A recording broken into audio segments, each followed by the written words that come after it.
rupees is the PAT. This is just on agencies. Wait by as we get those confirmations trickling in. But on the face of it, it certainly looks like a healthy number. The street was working with 5,083 crore rupees as a PAT. So that is the number. This is versus 4,858 crore rupees on a Q-on-Q basis.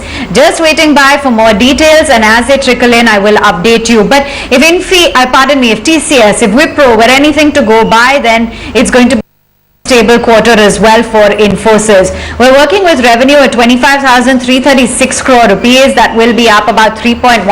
That's what the ET Now poll is suggesting. So just waiting by for those numbers. The dollar revenue growth is seen at $3,450 million. We were expecting a revenue growth at 3.9% in cross-currency terms, and the EBIT margin at 25.3%. But Pankaj, looks like that 5,197 crore rupee PAT number is all we have at hand. Right, so we have the dollar revenue number. It's just being given by Mubina, 3,516. It was estimated at 3,450 crores. And when we look at the number, it's a 3%, it's a 1.5% sort of a beat, and that's a big meet, when we talk about a company like Infosys on dollar revenue basis. Large deal signings, $7.13 billion in Q3. I think the TCV deal signing was close to about $3.15 billion. So that shows the sort of momentum that one essentially is talking about. Okay, I think the revenue is 25,927 crores. So 25,900 versus about 25,330 crores, which was estimated. CC growth in digital, this is on a YOY basis, is about 31%. I'm still waiting for the EBIT margins. I think EBIT margins was the key surprise in TCS. It was the key surprise in Wipro, which we just came to know like 10 minutes back. And there you go, revenue growth of 5.3%. QOQ on a CC basis. We were working with a number of 3.9%. So it's a beat all across, and it's looking in a pretty strong number when we just look at it. Okay, EBIT margins have come in at 25.4. It's not such a big beat. It's essentially broadly in line. So that's looking in good on most matrices. EBIT margins 25.4. Versus about 25.3, which was estimated. So that's essentially the number that we're looking at in terms of dollar revenue. I think that's the key number, 3.5 billion. Okay, we also are getting we are also getting essentially the guidance that has come in. So I think the guidance that has come in as per agencies is Infosys sees FY, that is the current financial year revenue growth at 4.5 to about 5%. Now when I look at the estimates and really what guidance they had given, so FY21 revenue growth guidance was revised to 3 to 5% on this is what they essentially said. In Q2 they said that 2 to 3% is the number. Attrition is coming in at 10%. Okay, we have Sandeep Agarwal and Harit Shah with us. Harit, when we look at the guidance now, 4.5 to 5, what does it tell you? The lower end has been, it's a very narrow guidance that we are looking at. So they're very confident that at least 4.5% growth will happen.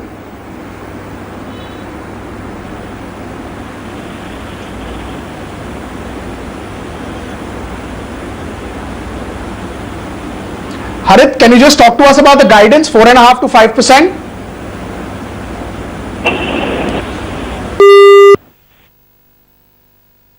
Go to Sandeep meanwhile. Sandeep Agarwal is with us. Sandeep, what is your perspective on the guidance number of 4.5 to 5%? So it is a very good guidance. There is no denial about it. And, we were very much expecting it.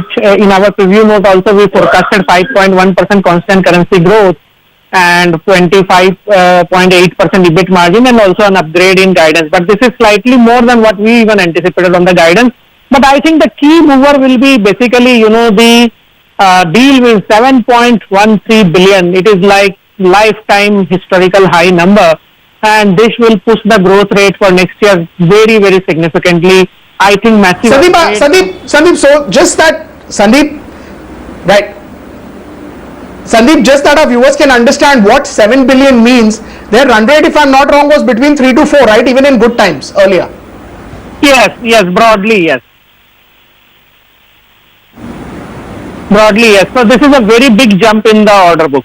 Very, very big jump. That is why this number is important. Yes, and this number is basically, see what Right. is- So go ahead. What does this mean in terms of upgrades you were saying? So I think again, like last 3 quarters, you will see 7-8% upgrade in EPS for the street and 10% kind of upgrade in the target prices. We are already at 1851 target price from long time, so we don't see much upgrade in our number or target price. There could be some increase.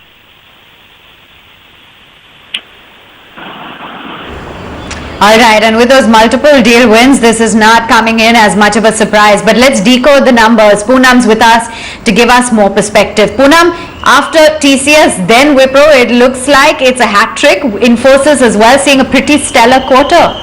Absolutely, Yvonne. In fact, it's a beat on quite a few fronts, weekly revenue front. Slightly okay in terms of the margin front, but definitely margins have expanded. We were working with a slight margin decline there. The margins have come in at 25.4%. If you look at the revenue growth, dollar revenue growth in constant currency terms has been at 6.6%. Even if you look at the overall profitability, well, it's a strong growth coming in terms of the profits. Large deal wins, the TCV stands at an all-time high of 7.13 billion there. Last quarter, the TCV of large deal wins was slightly over $3 billion. So beat on that front as well, Awan. On the digital front, the digital revenues have grown at 31.3% YOY in constant currency terms. CEO and MD does mention that the scale of new client partnerships with leading global companies such as Vanguard, Daimler and Rolls-Royce demonstrate the depth of digital as well as cloud capabilities of Infosys. Having said that, Awan, if you look at the guidance itself, that's very strong. 4 to 5% is the guidance for FY21 revenue growth. In the last quarter, it was at, it's definitely higher than what we were working with in the last quarter. Even in terms of the EBIT margin, EBIT margin we were working with around 24%. They're giving a guidance of 24 to 24 and 24.5% in terms of the EBIT margin front. So strong show on all fronts, Aman, coming in from Infosys.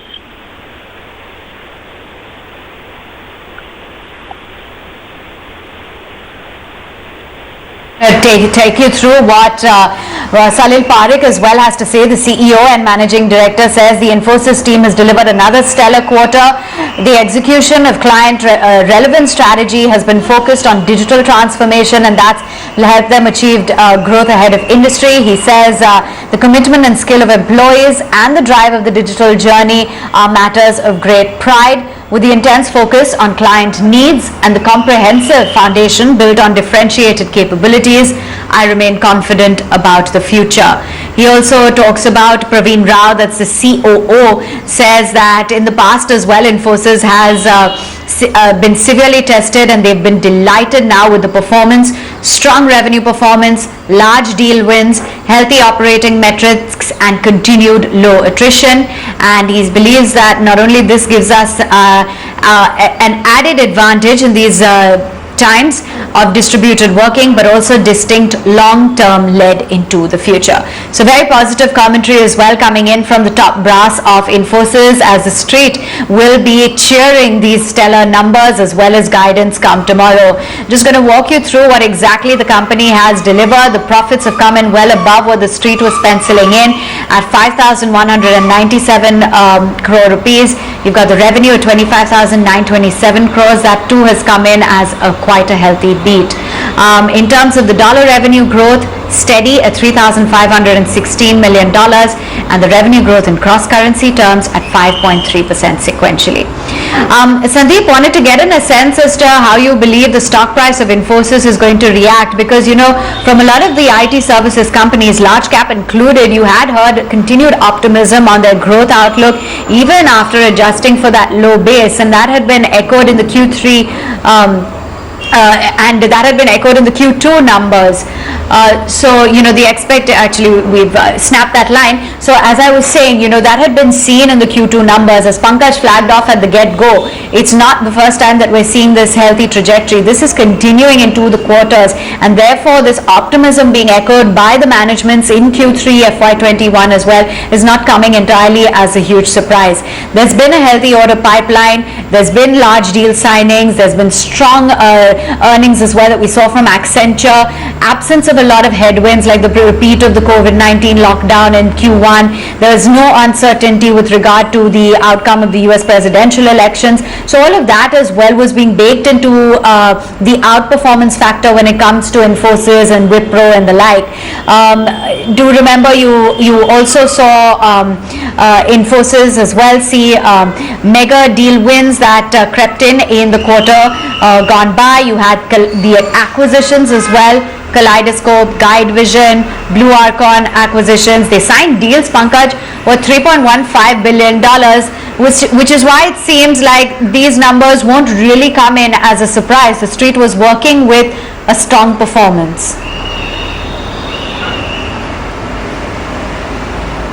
Absolutely, Aman, these numbers are looking in pretty solid, when you just look at these numbers and the way they are. One can argue by saying that, stock prices have done well, but as one of our guests just mentioned, $7 billion in terms of deal signing. I mean, that tells you the sort of numbers or the sort of momentum that, some of these companies are actually seeing, and that is something which is quite visible. Just in about next 5-10 minutes, we'll hear it from the management at Infosys. I think it will be very important to get their commentary as well. TCS was upbeat. Wipro, whatever little we could hear in terms of the new CEO, it was sounding in pretty strong, but Wipro, remember, also has a tailwind because they were not doing that well before the new CEO came in. Okay, Sandeep Agarwal is now back with us. Sandeep, I just wanted to understand that now what is the valuation gap between a TCS, a Infosys and a Wipro?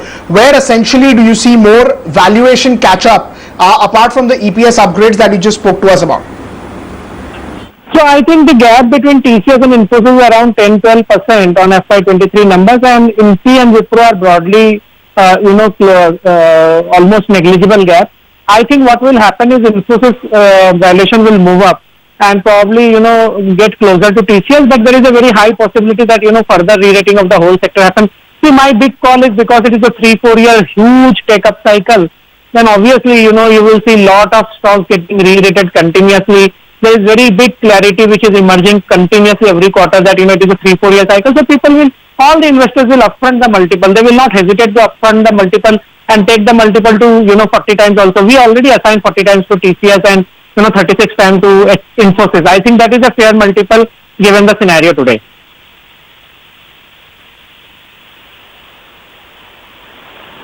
Think 3 years back that Wipro will get re-rated in such a way that Wipro and Infosys multiples will trade at the same level? There is a difference. Basically, what is the challenge is that, Wipro has lot of levers earlier on the margin front, which you would have seen in last few quarters playing out. Secondly, when the leadership changes, then, you get some low-hanging fruit delta also. So I think I will not say that, Wipro coming close to Infosys is unfair.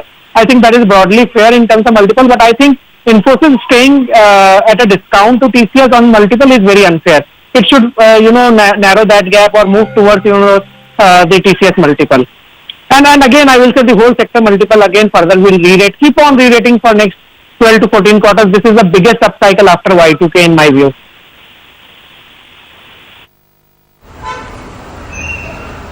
Okay. Do you think, Sandeep, that the margin resilience will continue because we have higher returns from utilization, positive operating leverage? I'm talking about the large cap IT companies. Yeah, definitely. See, I can tell you one thing that people are still confused. Most of the investors think that once, lockdown opens and the cost will come back, it will not happen like that. I will tell you the reason, because in travel, for example, where this industry spends 340-350 basis points, almost 1/3 of the cost is non-business related travel, that is more to do with other aspects. That will never come back. Those objectives will be achieved through online forever. Also on the travel for business, when we interact with salespeople and others, what we understand is that earlier if 5 people were traveling 2 times for a deal, now only 1 RM will travel and rest of the people will join across from anywhere in the world on Zoom or Teams or any other internal software of this company. So Travel cost, I think 340 basis point. If it goes back to 150 basis point over next 2 years, it will be a great number. There are many other saving areas like, tier 3, tier 4 manpower which these people are hiring are, 20-25% cheaper because there is a lower overhead attached to that. Also, you have to see that subcon cost in last 6-7 years because of protectionism noises has gone up multi-fold for most of the company. That will now get replaced with offshore and not onshore. And the difference in margin between subcon and onshore offshore is very big. Subcon makes 0 margin to 10% loss at gross level, while onshore makes 10% to 15% gross margin and offshore makes 50-60% gross margin. So, when subcon is getting replaced by offshore, the margin swing is from 0% to 60%. Those things when you build in, I think whatever margins these companies are reporting today, in worst case scenario, they are defendable. Unless, currency falls below 71, 72. Then, obviously there will be some impact, but I think whatever margin is being reported right now, that is bare minimum defendable for next 2-3 years. It can actually improve also.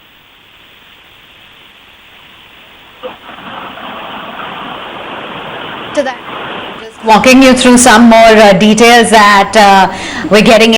By the way, it's the highest Q3 sequential growth of 5.3% in 8 years on constant currency terms, and the large deal TCV wins was at an all-time high of $7.13 billion. I believe we also have another guest joining in on the show. And we'll just be connecting with Harit Shah. Harit, all-round stellar performance for Infosys as well. And what's your sense as to what the outlook is when it comes to their overall guidance as well as the strong performance that the company has delivered? Hello? Hello? Hello? Harit, hi, if you can hear me, what's your view on the guidance Infosys has delivered? Can you hear me? Yeah.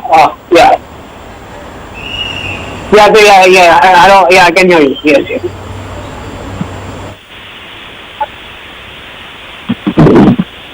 Guidance?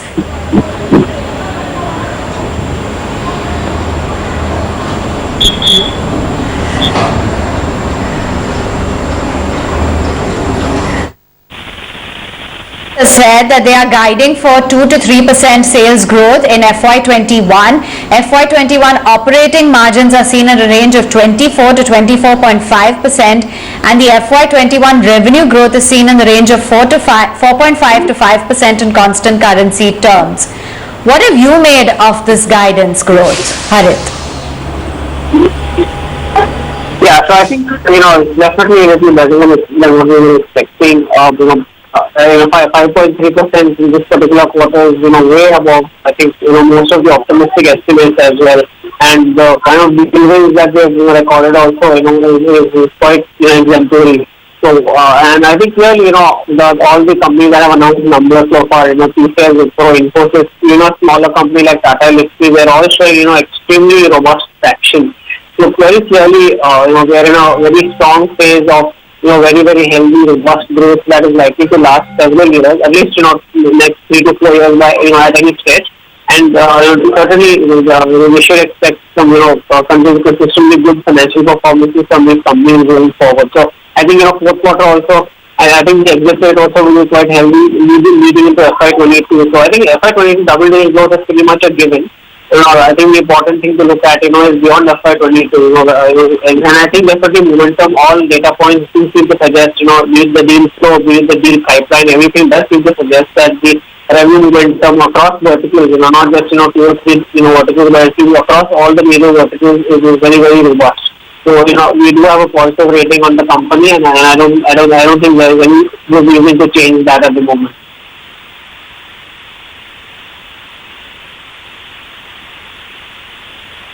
Thanks so much for that. We'll get in touch with you once again once we have the management commentary as well. On that note, we're taking a break. Coming back quickly.